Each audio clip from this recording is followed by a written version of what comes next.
All right. So, I'm Jessica, and I will be talking today about going along with the plant theme, what makes plants medicine? So what is it that makes them a medicine in our body? So, pop quiz, does anybody know what this molecule is here? It is actually ginseng. But I just wanted to hear everybody's guesses. Okay. I use ginseng because it is another very popular medicine, one of the most common worldwide.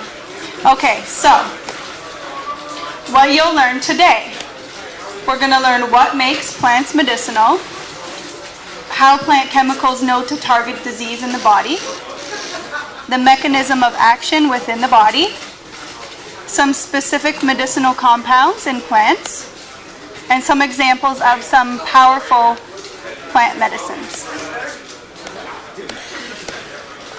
Okay, so plants produce substances in their roots and their barks, their leaves, their flowers, and their seeds to help them survive. So some of the powerful chemicals in plants are defense mechanisms. So some plants will produce bitter substances to discourage animals from eating them. For example, caterpillars.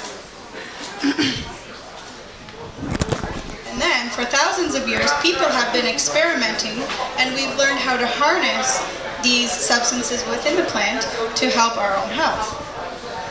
So using plant medicine is a skill, and it's not often taught these days, but some of us are keeping the knowledge alive. So does anybody know where the most abundant plant medicines are found? Yes, the rainforest. 25% of our pharmaceuticals are still currently based out of the rainforest medicines. And I would say less than 3% of the plants in the rainforest have even been studied. So there's a lot more to go. Yeah. Okay, how do they work? Does anybody have any ideas about what makes a plant medicine work? What makes it a medicine? Yes? Because it might, if you have a problem with to make that plant, when you use the plant medicine, it knows it's supposed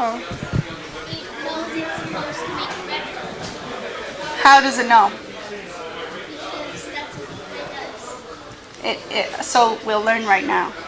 Okay, so our bodies have receptors in them, and the plant chemicals act on the receptors, and they make changes in our bodies. So a receptor is simply a molecule on the outside of our cell, and it's used to bind with other chemicals, and they're supposed to make changes in our bodies. So some of the things that act on our receptors would be, some are hormones, so from our own body. Drugs and toxins also act on our receptors, and of course plants can then act on our receptors. So the receptors, they send signals and they cause changes in the body. So when a plant binds to a receptor, it can either block or encourage that particular biochemical pathway. And there are many, many, many different receptors in our body.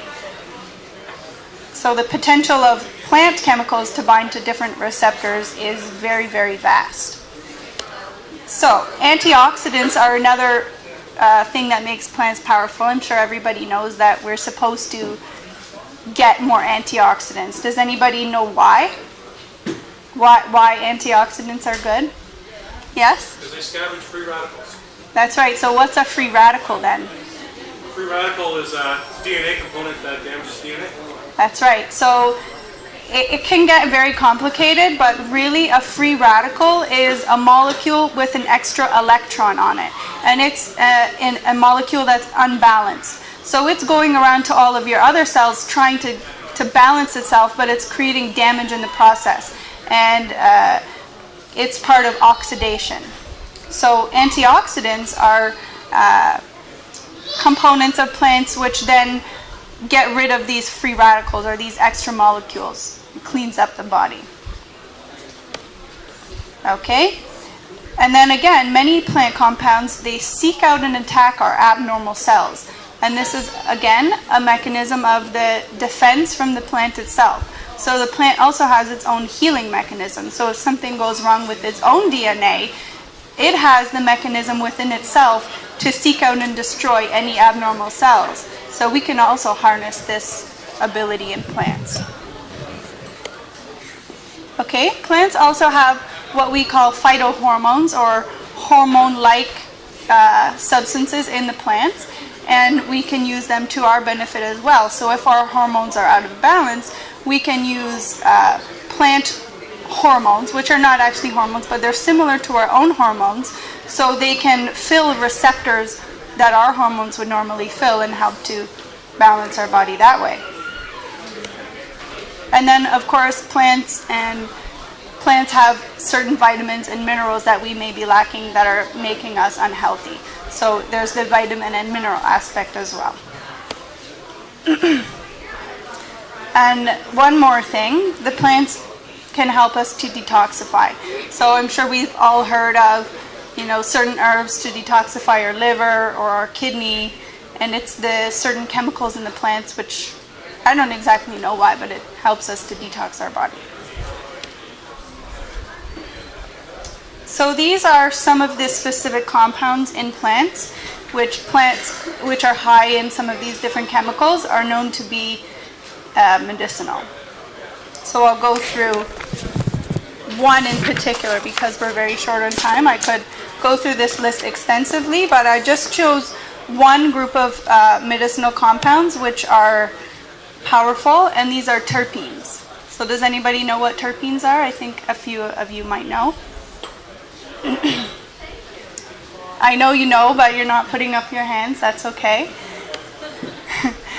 The terpenes, there's terpenes and triterpenes. There's different kinds of terpenes. Terpenes is a group of chemicals in plants, and then each plants have their own individually named terpenes. But terpenes are the molecules in plants that create the aroma that we smell. Terpenes are the oils in the plant, and a lot of terpenes are responsible for that bitter taste. And it's very true that the more bitter the plant, the very medicinal it can be. Okay, thujone, this is one type of terpene, and it's common to pine trees, a lot of medicinal mushrooms. Cannabis also has terpenes. So terpenes, as I said, are part of the what creates the smell, and so terpenes are involved in a lot of aromatherapy. So how does aromatherapy work? Lost my notes on that, but basically aromatherapy acts on our olfactory system, which sends signals to our brain, which can actually cause changes in our body, physical changes. So it can create the release of hormones. We all know the power of smell. Smell can instantly change your mood. If you smell some cookies baking, you're going to get happy, right? Or bread or pumpkin pie. This is part of aromatherapy. Okay, so thujone, one plant that's high in thujone is called Artemisia, or wormwood. Has anybody heard of this plant? It's a very medicinal plant, and it's very much part of Chinese medicine. So thujone also is part of, what's it called? Oh, absinthe. Does anybody remember absinthe? And the fact that it was banned because they said it made people crazy, and you would go, yes, it's psycho. And so they thought it was thujone that made absinthe poison, but that was later debunked. But certain companies would advertise that their absinthe was high in thujone, but because it's a terpene with powerful properties. Yeah. So reishi mushroom, has anybody heard of reishi mushroom? Reishi mushroom is powerful for very many things. I'll go through reishi mushroom specifically, but it is high in terpenes, and that's one reason why they are medicinal. And then THC acid, which is part of cannabis, is also a terpene, powerful. Okay, so Artemisia, like I just mentioned, is high in thujone among some other terpenes. So as I said, this is very forefront in Chinese medicine. Some people call it wormwood.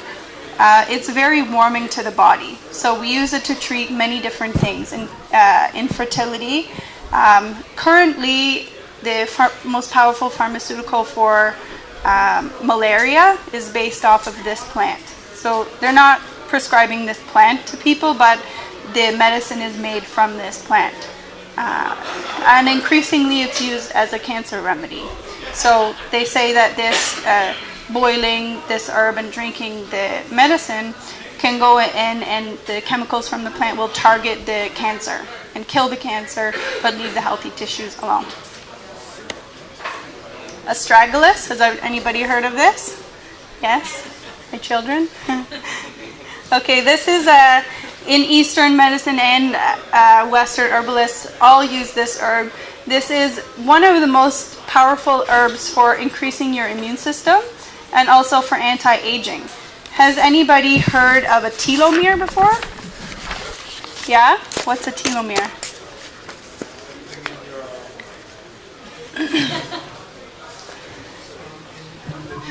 Yeah, so in our DNA strand, which looks like an X, we have these wicks at the bottom of the DNA, and these are called telomeres. And the telomere is what will determine your aging. So if you have long telomeres, you're going to have a long life. And if you have short telomeres, that means it's like the wick of your lifespan. So they've studied centenarians, and they found that people who are living to over 100 years old, they all have naturally long telomeres. And so there's certain things that can damage your telomeres throughout your life. So certain toxins, chemotherapy is shown to shorten your telomeres. But astragalus, or we call it huang qi, lengthens your telomeres. So a lot of the anti-aging science now is based off of this herb. Okay, guinea hen weed. Has anybody heard of this? Yes. My kids are herbalists. Okay, this is one of the most powerful anti-cancer herbs. I've heard many stories of this herb curing people's cancer without going through the modern treatments today, chemotherapy and radiation.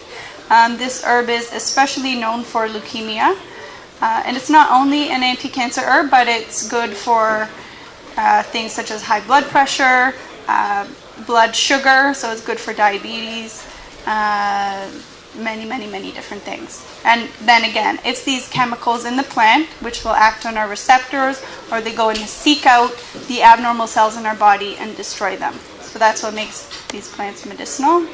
Ginseng, who hasn't heard of ginseng before? So ginseng is quite old. We've been using it, I think they said, from 200 AD. Chinese medicine has been using it. So the things in ginseng are what we call ginsenosides. So they've identified 30 different of these ginsenosides in the ginseng, and these are the active chemicals which they're known to strengthen our body. So they're one of the most powerful tonics that we have. So they're given to people for weakness. So they can give you energy, make you vital, and they're very powerful. And they're not for everybody, but they're very good. So they've been known also to improve memory, just like ginkgo biloba, and they're anti-inflammatory. So they're pretty good all around. Okay, mushrooms. Anybody heard of medical mushrooms? Yeah? Which ones do you know? Yeah, mushroom of God, that's one. So medical mushrooms are also making their name for cancer treatments, but they're also generally anti-aging. They're good for allergies. What else? Just general vitality as well, anti-aging. Reishi mushroom in particular, that's the top one here, is probably one of the most famous medical mushrooms. So they're using it to treat also cancer, AIDS, high blood pressure. Cordyceps. Has anybody heard of cordyceps besides Georgia? Yes. These are very interesting because you can see the picture on the bottom. These are actually caterpillars with a fungus growing out of them. So these funguses, spores, infect caterpillars, and at one point they start to grow out of their head. So it's very strange. They actually take over the caterpillar's mind and make it do things that it wouldn't normally do. So it takes it out of its normal path of living and it makes it walk other places. And the benefit of that is to spread the spores all over the place. Yeah. So they're a parasitic mushroom, but they are very powerful as well. Probably this would be maybe a small handful. That would cost, if they were wild, I would say maybe $150, right, Phil? More. Okay, they're super expensive. They are used for, again, allergies, just general vitality. They're just very powerful. And I was going to show everybody Sanghuang mushroom. Have you heard of that? Sanghuang? I have a sample at home, but I forgot it, so I'm sorry. Just looks like yellow little bricks. They maybe look like foam. But I was fortunate enough to be given these mushrooms as a gift from one of the first practitioners of acupuncture in Toronto, and he's a Korean, and he's also one of the most well-known martial arts masters in the world. And from his private collection, he gave me a sample of this Sanghuang mushroom, which is what you would call it, priceless.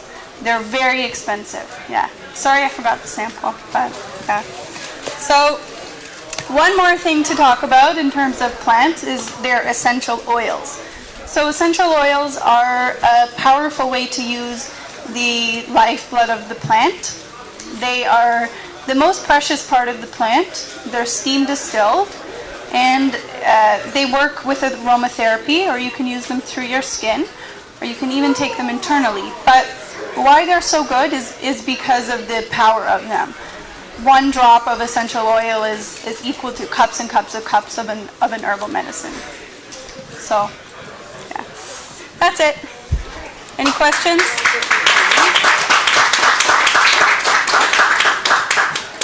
No? Yeah. Yeah. They're known for cancer. Yeah. Yeah. Yeah, just general vitality, prevention, but they're known for cancer treatment, yeah.